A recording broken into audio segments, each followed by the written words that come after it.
যারা আগামী নির্বাচন নিয়ে ষড়যন্ত্র করছে তাদের আওয়ামী ফ্যাসিস্টদের মতো দেশ থেকে পালিয়ে যেতে বাধ্য করা হবে বলে মন্তব্য করেছেন বাংলাদেশ জাতীয়তাবাদী দল বিএনপির আন্তর্জাতিক বিষয়ক সম্পাদক ব্যারিস্টার নাসির উদ্দিন আহমেদ অসীম।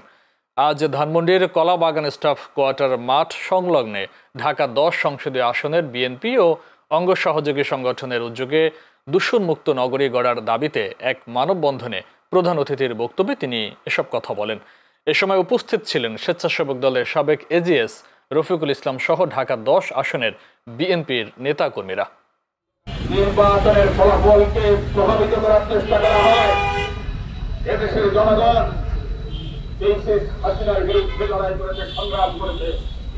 বাংলাদেশ জাতীয়তাবাদী দলের হাজার হাজার নেতাকর্মী খুন হয়েছেন, গুম হয়েছেন, লক্ষ লক্ষ মামলায় কোটির উপরে আসামি ছিল। বাংলাদেশ জাতীয়তাবাদী দল কখনো